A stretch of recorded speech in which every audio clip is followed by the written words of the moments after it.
What's up, everybody? It's Dan.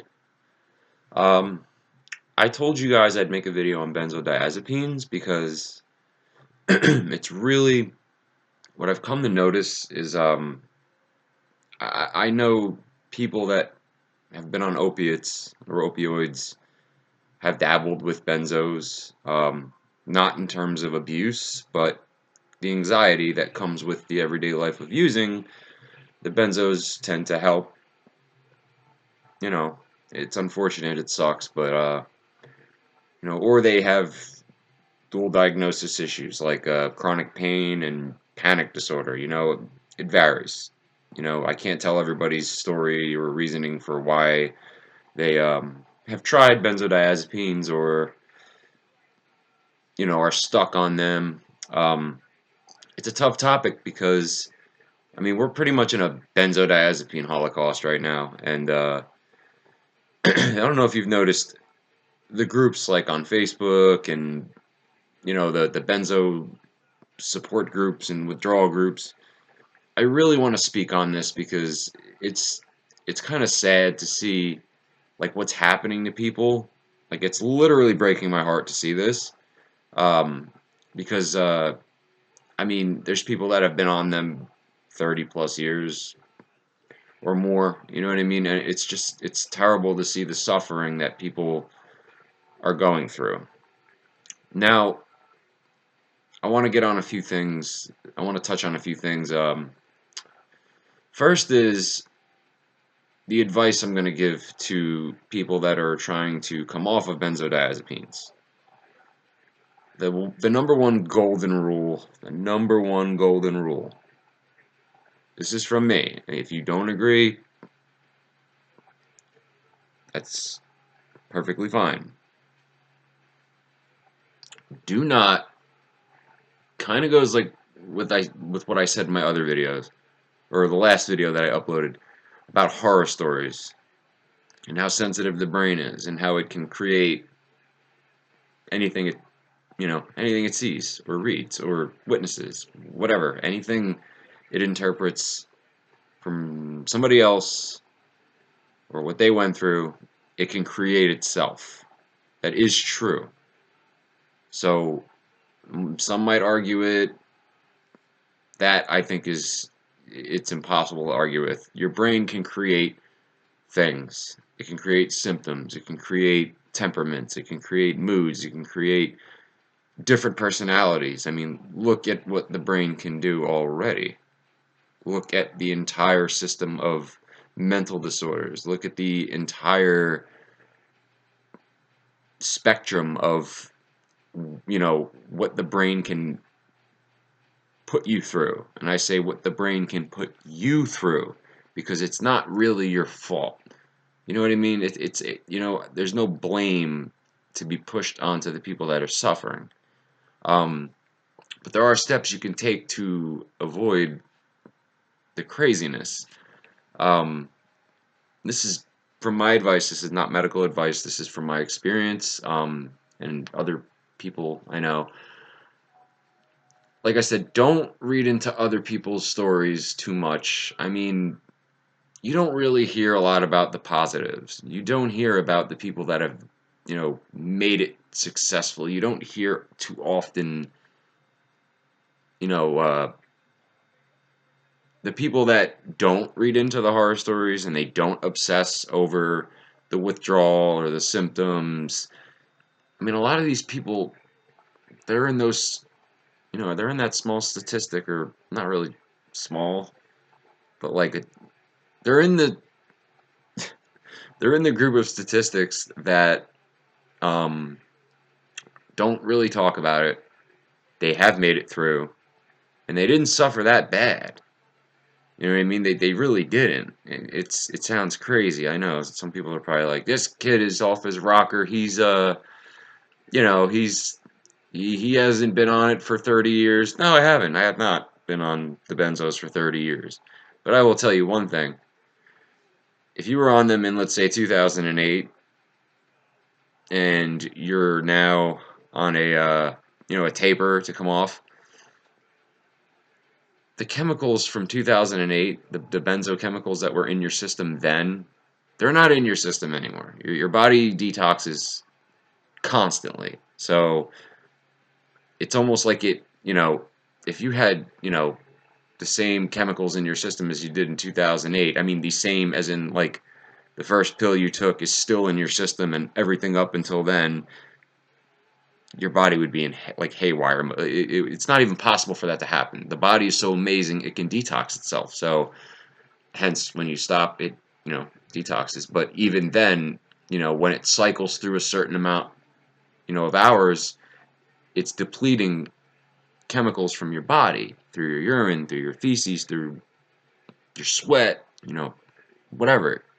It's detoxing all the time. So that's why you have to keep dosing, because if not, you know what I mean? Um, but anyway, back to what I was saying. The horror stories, man. You guys try to just not do that. Try to not read into their stories too much, because I'm telling you right now, their story will be your story because you read their story. Now, let's say you didn't. All right, for instance, my mother. She was on alprazolam for 27 years. 27 years. 1 milligram at night before bed. Now, I know it's a little different when people just take them once before bed. They tend to get off them a little bit easier because they don't dose throughout the day, and But no, she was on them for straight 27 years, and yeah, she's missed a few nights, here and then, but not like, she's taken them as prescribed. But regardless, she stopped. What was it? Oof, it's been over a year. Um, and me as her son, I was curious. I was like, Ma, did you feel anything like when you stopped? I was curious myself, having gone through benzo withdrawal in the past. I said, "Did anything happen?" She's like, "No, I just stopped taking them. I feel fine." I'm like, "Seriously?" She's like, "Yeah. Why are you asking?" I left it there. I'm not gonna tell her anything. I'm not gonna tell her about, you know, anything. No withdrawal, no post-acute. This was like, it's been over a year. This woman is working full time. She's in Delaware right now, driving up there. And she doesn't take them. She doesn't take them at all anymore.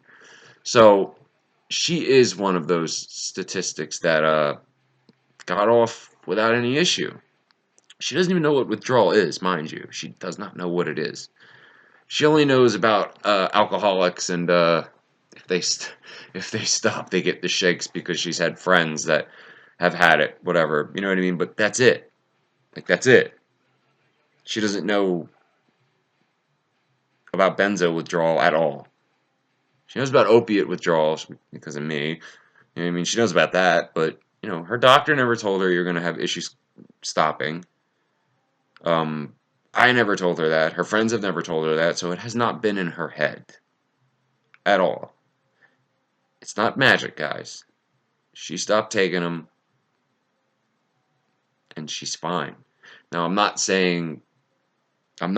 downplaying anybody's symptoms. I'm not downplaying anybody's withdrawal experiences. I'm not doing that, because there's more than 8 billion humans on Earth, and not everybody's going to react the same. So I have, me, you guys. I got to be realistic.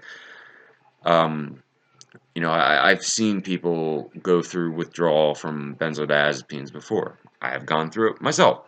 I had a friend that was taking 6 Xanax bars a day and stopped completely, and he didn't have the mental addiction to them.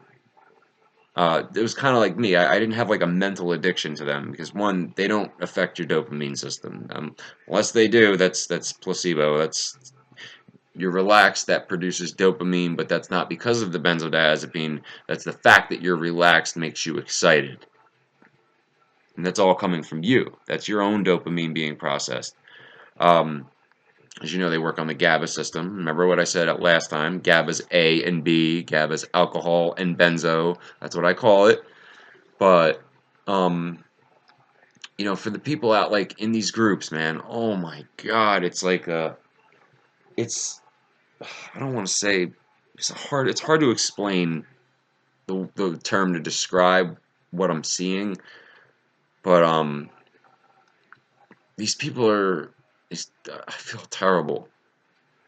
I really do. I feel terrible for them because, like, they're like, for instance, one post will say, I read on another post that this woman's having her big toe, her right big toe is twitching and her left pinky finger is twitching and she's having, what did she say?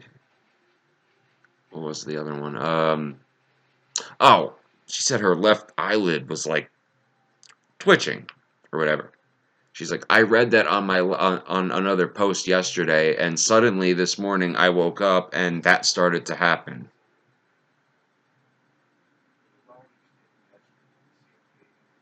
No, this isn't a glitch in the system right now. I was staring at the screen. You get where I'm going with this.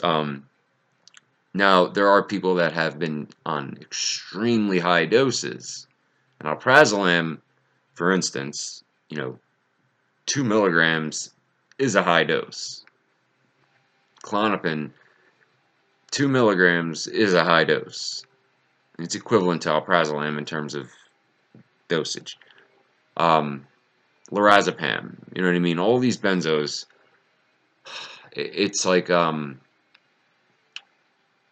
dosages, like a lot of people, that I've seen climb up, up, up, up, up, up, but they never really plateau.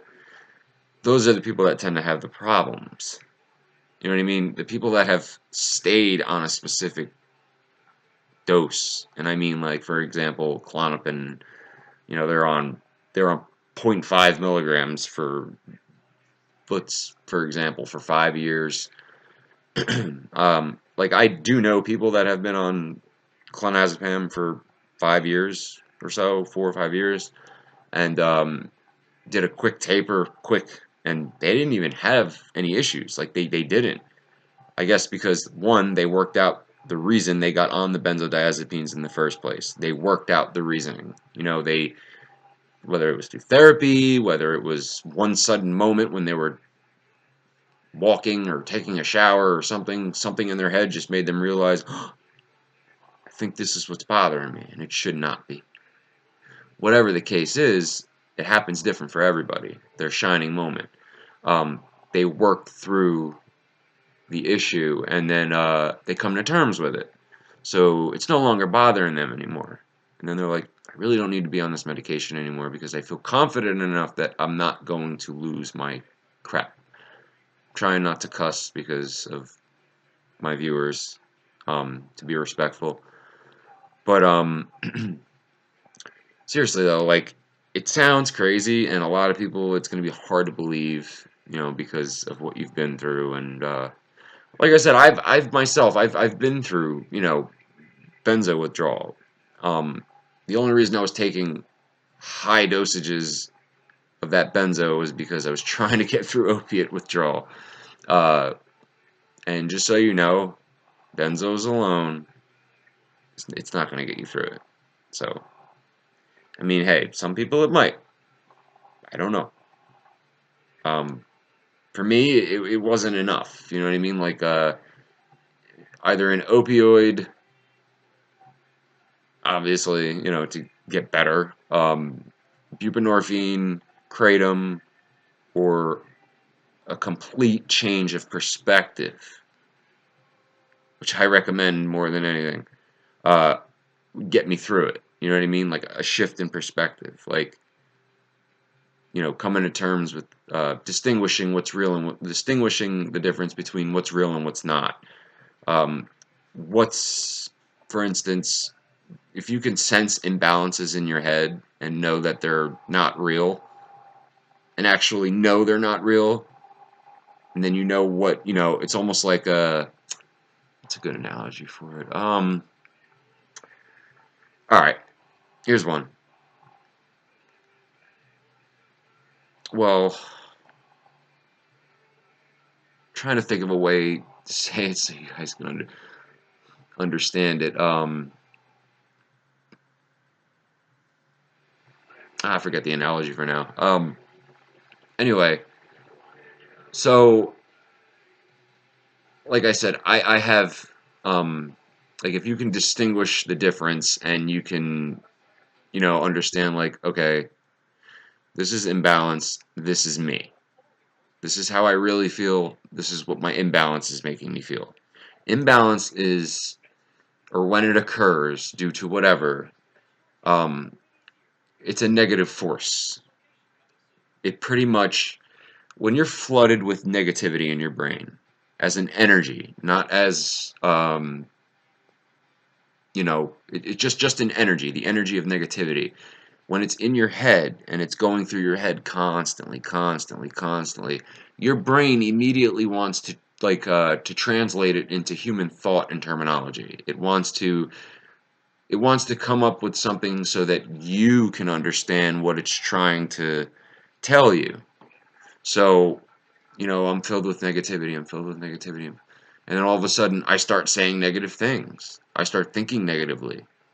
I start to do negative things physically. I start to act out. I get angry. I start, taking it out on somebody else. I start taking it out on myself. I start, whatever the case is, negativity translates into human thought and terminology. So, you know, you're flooded with the energy, and then it turns into words, and then it turns into intrusive thoughts, and it turns into this, and it turns into that. It needs somewhere to, it needs to translate into something.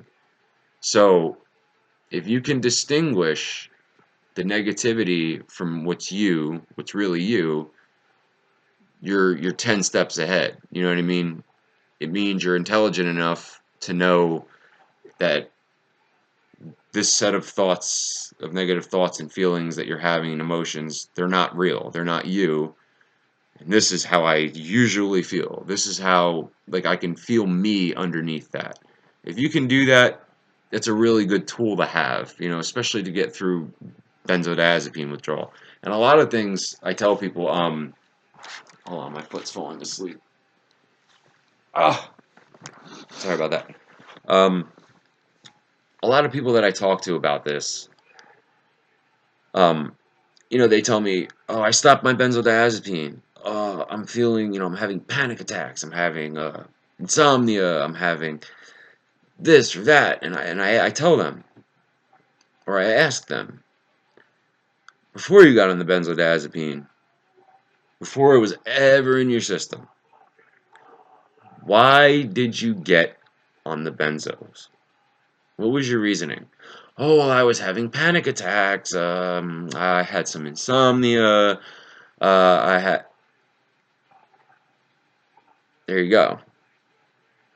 Your pre-existing issues are back, which means the benzo did a lot of the work, but you might have not done enough for yourself. You know what I mean? You might have not gotten to the core. You might have let the benzo take the wheel, and you kind of just rolled with it. Went to work every day, did your thing, which is good. You kept the routine. But at the same time, if you're not working on the core issue, once you come off, it's going to be as if you know, it's going to be like, I mean, you know what I'm talking about. Your problems come right back. It's not rocket science. Your problems come right back. Um, and that's what some people might interpret as withdrawal. You know what I mean? They might think it's withdrawal, but your GABA system, oh, they're damaged forever. No, they're not. They're not damaged forever. It's not. It's all about mindset, perspective, and you know willpower to be without them. You know what I mean? I mean, if you got to take a sleep med or something to, because look, my thing with insomnia is I'm hardcore with insomnia. Like if I have insomnia, I'm gonna make sure I fall asleep. I don't care what I do. Not talking about doing dope or anything like that. I'm saying, melatonin, valerian root, and I'm talking to be in the same field of the subject I'm talking about without the benzo. Um, Remron, anything, short term, not long term, to make sure I fall asleep at night. Because the way I interpret insomnia is that you don't want your brain to forget what it's like to be tired, if that makes any sense, to be sleepy. Your body might be tired, but this won't turn off. And that's the problem with insomnia. You can legit feel sort of tired, rest your head, and you're looking at the clock, you're looking at the clock, you close your eyes. And, you're like, oh, you get really, really frustrated. This is why, you know, this is where I'm not anti-medication because, and doctors, they're going to give it to you for short term. If they're giving it to you for long term, I mean, there's so many humans on Earth. I mean, some of them are going to need something for a longer term. You know what I mean? They might have trauma. They might have their own reasons, and I respect that. You know what I mean? Dan, I respect that. So, um, but for the people that they don't want to rely on anything anymore. Something has to change up here. And the benzo world right now is on fire. I mean, and it's weird because before this started, I didn't really, I didn't really see much of it. Like in the early 2000s, late 90s, and like I didn't see any of this. And there were people that were coming off benzos back then. They were stopping their benzos, and you know, a lot of people didn't have problems. You know what I mean? They didn't until I don't know who started this. I don't know who started the whole Benzo Holocaust, but there was an initiation point to this whole shindig going on because the intensity that it's at now, and doctors are shaking because of it. Like doctors are afraid too. You all might hate your doctors, but at the same time, some of them are afraid because look what happened with the opioid crisis. A lot of these doctors were losing their licenses. They were getting put in prison or jail. They were getting charged with certain things. You know what I mean? And they fear that. They don't want that to happen to them. So no, it's not the best idea to rip your patient off the benzo. That's the one thing I disagree with. You do not rip a patient off of a benzodiazepine like that, especially right now. But I also want to say to the physicians out there, please, please, please, do not act like you do not know how to get somebody off benzodiazepines. You know what I'm talking about. You can get people off them successfully. The taper system is it's a multifunctional operating system that works with multiple different medications. SSRIs, SNRIs, opioids, whatever. You know what I mean? Tapering is important in every aspect. So for benzos, same thing. You know what I mean? I'm not saying it's the exact same thing. I mean, yeah, they work on different receptors as opioids and stuff, but still, like tapering is just something that has to be done. You know what I mean? It's something that you can't really argue. You know what I mean? Unless, hey, you want to rip them off cold turkey, go ahead. You know what I mean? But the way people think now, talking about nowadays, the way people are thinking, unfortunately, they're going to need a little more assistance and a little more encouragement. Because, they're suffering. Like I said, I don't downplay anybody's suffering. Not at all. I have been in temperaments for extended periods of time. I've put myself in certain mindsets, suicidal mindsets. I mean, you name it. I've been there. You know what I mean? And I'm not there now. So, you know what I mean? Not saying my life's perfect. I'm not saying I don't have any struggles or any mental issues. I'm not saying that at all. That is not true. Um, But I've come off benzos before. I've come off Klonopin. I've come off alprazolam. You know what I mean? Well, those are only two because realistically, you don't just go to a drug dealer or some old lady or whoever you get from, or even a doctor. I've been prescribed them before too. Um, to get like lorazepam, sorry, um, different, Librium, certain benzos you really just don't get off the street that easily, at least. But the main ones, clonazepam and alprazolam are the two that really are out there. You know what I mean?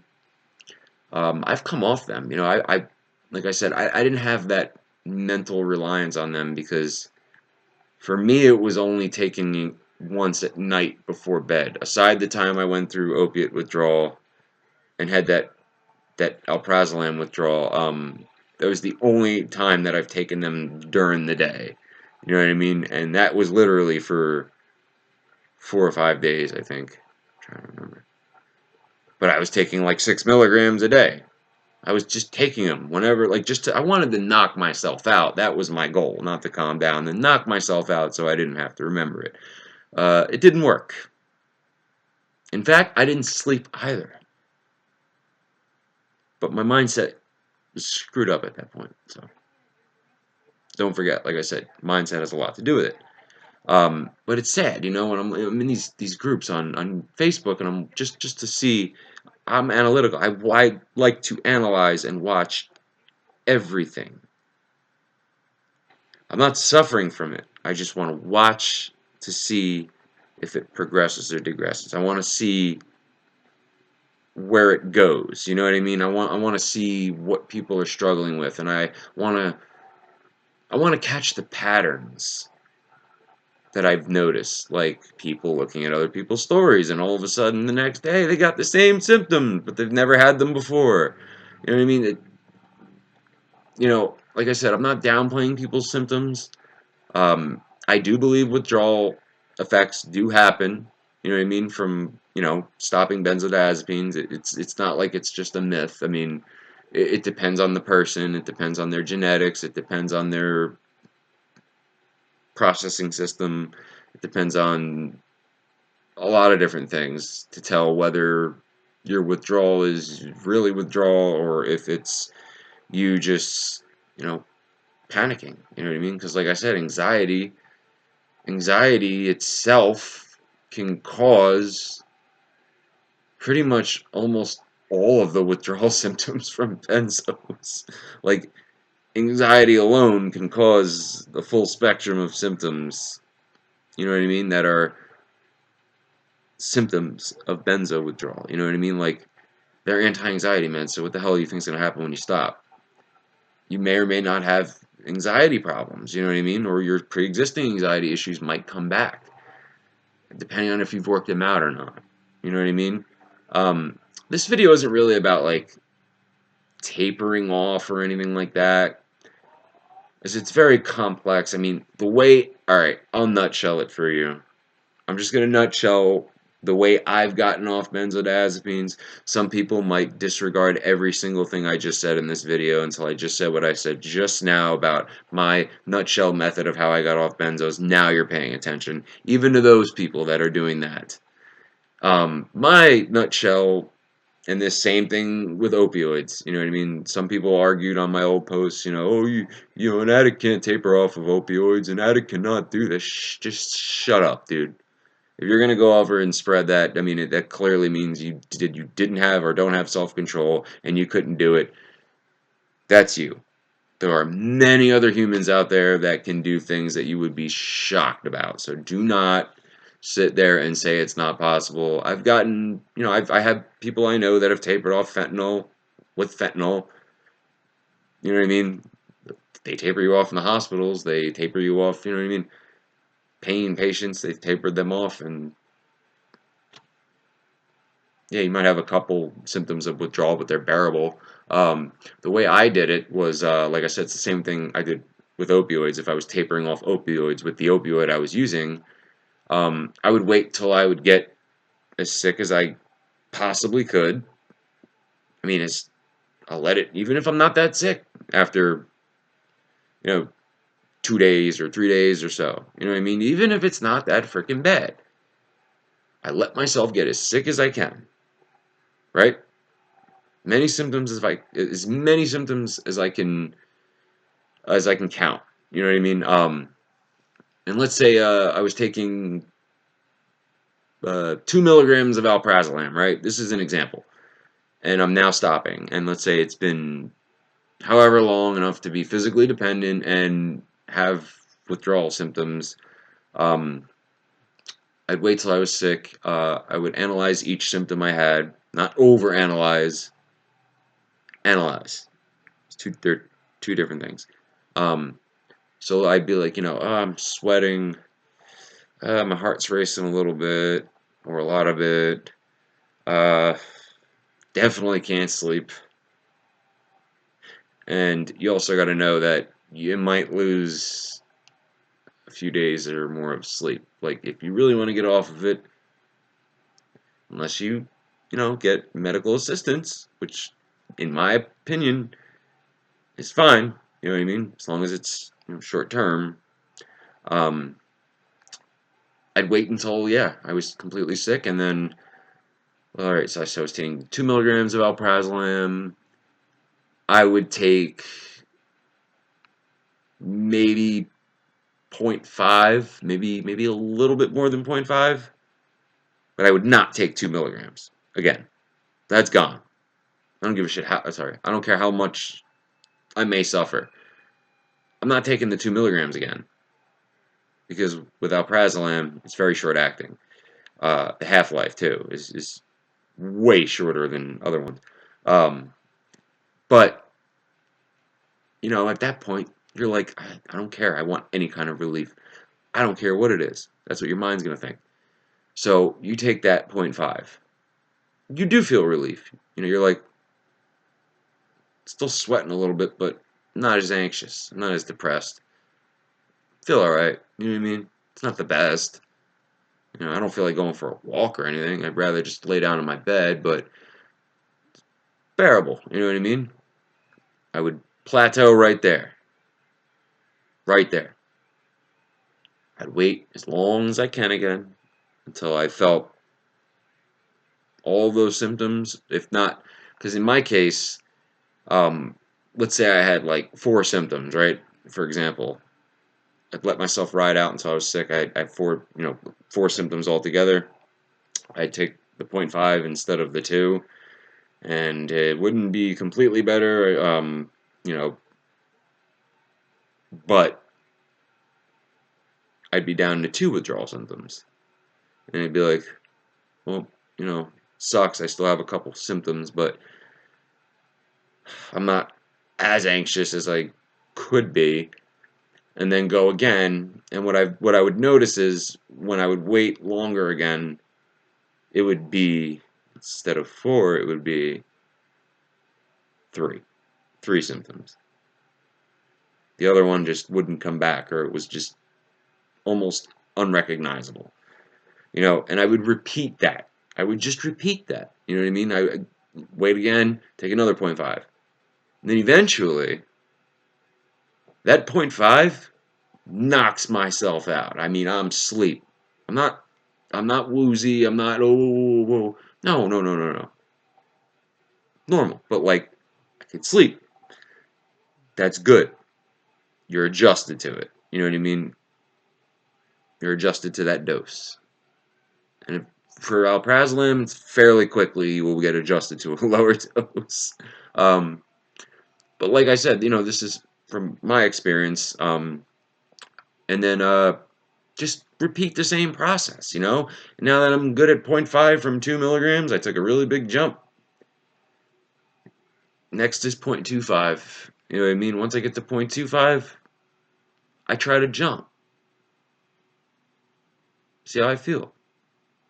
And I know, like, for me, I'd notice my body ain't on fire no more. Like, I feel okay. I don't feel that bad. Clonidine helps too, like, actually, another great tapering method, like another way to help the taper, and this really helps, is to extend in between doses, which is really great to do. um, use clonidine, you know what I mean, in between dosing, like to make your, to go longer without dosing. Like let's say it's 8 a.m. and you take your dose, your next dose is supposed to be at 5 p.m. You know what I mean? I'd wait till 5 p.m. Take the clonidine. That gives me another 3-4 hours of relief that I don't have to dose. And within those within that time frame, I'm detoxing more, and my tolerance is dropping even more. And my heart's relaxed because I took the clonidine. Then I would take, my dose at night instead. That would roll through the night. If I wake up, maybe take another clonidine. So I could at least go till the morning. That's just another method to, extend your dosing, you know what I mean? Um, but like that's what I would do, you know what I mean? Another way to do it, for like alprazolam, like there was, times where I was worried about having withdrawal symptoms, so I switched over to Klonopin for 6 days or so, 7 days. Usually 10's a good plateau day to a good, you know, but whatever, you know what I mean? Like it switched to that just to get the you know the alprazolam out of my system, and not long enough to become physically dependent on the Klonopin, but the Klonopin is long acting, so I don't have to keep worrying about dosing. That's another way that I did it. You know what I mean? Another way to do it. But like I've been through opiate withdrawal and precipitated withdrawal so many times. I can handle some pain, so that's just me. You know what I mean? But for the other people out there, like my advice to you is like seriously, challenge yourself. You know what I mean? Don't don't look at these pages. Don't look at these groups. Don't look at them. Don't overanalyze. Because if you overanalyze, you become what you overanalyze. It's the sickest, most disturbing feeling in the world is when you become what you think. You know what I mean? My mother, I don't know, medical mystery or not, I do know of other people that have done the same thing. You know what I mean? Even with Klonopin, you know what I mean? I know people that have been on Klonopin for 10, 15 years, and, they might have dropped their dose a few times, but, like, then they stopped and they were like, I'm fine. Like I said, it might have to do with how they're built, how they're structured. I don't know exactly. So, um, but don't be too, especially if you have a physician that's prescribing them to you, try to take it easy. Because at least you have a doctor that's giving them to you so you can taper from, or you can, go as long as you can without, let yourself get sick, like I said before, and then take a slightly lower dose. You know what I mean? That's the fastest way to get off of them, in my opinion. And I sleep fine. You know what I'm saying? Like, I think I might have went a certain amount of days, like, after without good sleep. I did sleep, but it wasn't great sleep. But like I said, I mean, for people that are mentally addicted to benzos, they're basically pill alcoholics. You know what I mean? It's the same, similar effect. I don't think they're exactly the same because I can have a panic attack. Like, I don't drink, so it's been a while, but from what I remember the last time I was drunk, like years ago, I had a panic attack when I was drunk. But I've never had a panic attack when I was on a high dose of a benzo. So there is a difference in the formulation, the formula. There's a difference. They're similar, but not exactly the same. So, um, I just want people to just try to not freak out too much, especially if you're prescribed. But if you're addicted to them and you're getting them off the street constantly, but you're taking them to get high, you know what I mean? That's it's a little more complex. But you still can taper. You know what I mean? It's not hopeless for you. Shit, if you're getting them from where you're getting them from, and you got to use them to taper off, you got to do what you got to do, man. I'm talking from the real world. I don't care what anyone says. You can argue with me all you want, but You gonna tell me none of y'all have been in this situation?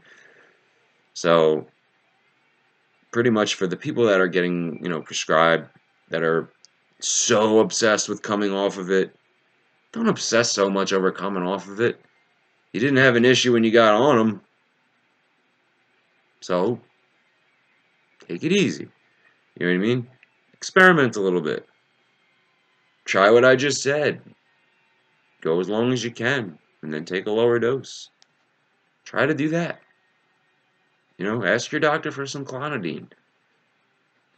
Tell them, I just want to get down to a lower dose. Don't tell them you want to quit, because then they might jump the gun and be like, oh, this is your last script. Here's 2 months worth. Go have fun. Don't do that. Tell them, I want to just drop my tolerance a bit. Be like, I think I'm on a high dose that I don't really want to be on such a high dosage. I'm willing to taper down a bit. Think I could I have some clonidine, like a beta blocker, like propranolol, or a alpha blocker, like clonidine, something to minimize the discomfort in between. I'm sure they'll have no issue helping you out with that. So, if you want to get off the benzos, one, don't read in to others' horror stories. There are good stories out there. There's channels. I might even put the man. His channel is amazing for coming off benzos. I'll put his in the description. I'll tag him because I follow him. But he was one of the people that I would watch too. You know what I mean? If I was like feeling a little iffy, um, helped me tremendously. You know what I mean? He even says, people don't tell you all the positives, and you know what I mean. Like he says that, like they don't tell you, like when they quit and there's nothing wrong, that they just jump ship and don't come back and tell anybody. You know what I mean? Or they don't talk about their process at all. So that's the first thing. Don't read into the horror stories. Read into the good stories. If you can't help yourself, you know what I mean, and you're like shit, or excuse me, if you're like, oh no, I've already, you know, contaminated my brain with negativity from all the horror stories I read. This is how I think now, so there's no changing it. Well, if you're in that mindset, go to read the positive stories, because they're not bullcrap stories, and they're not just stories. Like, they're real experiences. So you're reading truth from other people's experiences. So that's the first thing. The second thing is, especially if you're getting prescribed and you have an unlimited amount of access to this stuff, whatever the case, try to, like, you know, taper down the way I mentioned. You know what I mean? Just try it, and don't freak out, because you always have your dose there in case things get too bad. You know what I mean? You could always go back to your dose. You know what I mean? You can always do that. But if you really want to get off, you try to take a little bit of pain. You know what I mean? And I don't mean pain as in it's going to be the worst pain ever. I'm saying, like, if you're tapering, allow yourself to have, a couple withdrawal symptoms. Allow yourself to. And, out of 4 or 5 of them, whatever, major withdrawal symptoms, if you can have 2 of them that are bearable, and you just took a tapering dose, take away these, you only have 2, allow those 2 to just sit with you, because that means your tolerance is still dropping. So you might complain about the withdrawal symptoms, but it's a good thing. It means that your tolerance is dropping. That's literally what it means. So let's say you have 2 withdrawal symptoms and you're like, I can handle this. Go as long as you can. As long as you can with them. And then, you know what I mean? If it gets worse, it gets worse. If it doesn't, you're in the clear. Stay at that lower dose. You know what I mean? And just repeat the same thing until you're down to, and mind you, don't go freaking breaking a 0.25 into 8 pieces, or you really, you don't really have to. I'm sorry, I get like a little frustrated with some things, but you don't really have to do that. Like, I mean, some people feel they need to. Me personally, I think it's absolutely ridiculous. I think it's obsessive to start breaking them into micro doses, because realistically, it's going through your mouth. A lot of that powder is getting caught around your tongue and your lips, and you're not even getting that dose, regardless of how you want to put it. So it's not going to be perfect. So deal with it. You know what I mean? Just stay at that low dose, get to as low as a dose as you can, and then use clonidine for the next week and a sleep aid if you have to, just to balance out a little bit. While your GABA receptors start to heal. You know what I mean? And don't think about and number three, don't think about long term post acute. Like, don't try not to think about that. Be thankful. That it's not messing with your dopamine levels like opiates, because that is very I don't I've heard people's benzo withdrawal is way worse than opiate withdrawal. I would not say that exactly, because one, in opiate withdrawal, we don't sleep even with benzos. We don't sleep. Okay? We don't sleep. Two, the symptoms are unstoppable, and there are almost the same symptoms, besides the fact about having seizures because of the GABA receptor. Other than that, they're all like the same symptoms, dude. We have stomach cramping, we have the craps, we're going, we have restless legs, we're sweating profusely, we're hot, we're cold. I mean, come on, they're very similar symptoms. So don't downplay opiate withdrawal and say that it's nothing compared to benzo withdrawal, because that is not true. That is not true. Opiates are a whole different demon, and they are very complex to come off of. The people out there that are watching this that have been through that, they will tell you straight up. You know what I mean? Um, my last bit of advice in this video is, if you're feeling, like you're tapering down. Like, we say this with buprenorphine. You know what I mean? Because tapering off that is insanely tough. It can be really tough. We say you find your plateau dose. You know what I mean? If you got down to 4 milligrams of buprenorphine after being on 20 milligrams for however long, you're now on 4 milligrams. You know what I mean? You're having a rough time going below that, but 4 is okay. Well, you just stay on 4 for a little bit. You know what I mean? Plateau there for a little, and then slowly go down from there. You know what I mean? Same with methadone. You know what I mean? It's the same principality. So that's my last bit of advice for this video. You know what I mean? I might make another benzo video. If anybody has any specific topics they want me to cover, just comment it down below, and I'll get right on it. You know what I mean? But I wanted to get to this because it's been really rough lately, and I see people really struggling in the benzo groups, and I feel terrible. I really do. Like, I really feel terrible. I mean, it's sad to see how many people are losing their minds over this. You know what I mean? It's not easy. It's any substance, like any substance. It's not that you relied on for whatever reason. It's not easy to just stop unless you change your perspective, you change your mindset, you change it. That is all possible. Like I said in my last video, you can change overnight. You can change in an hour. You can change right now as you're thinking. You can do it. You know what I mean? If you feel it, keep it, that change. If you feel that positive change, just keep it right there. Don't lose it, because it's real. It's not fake. That's coming from you deep down. So anyway, it's a good almost an hour video for you.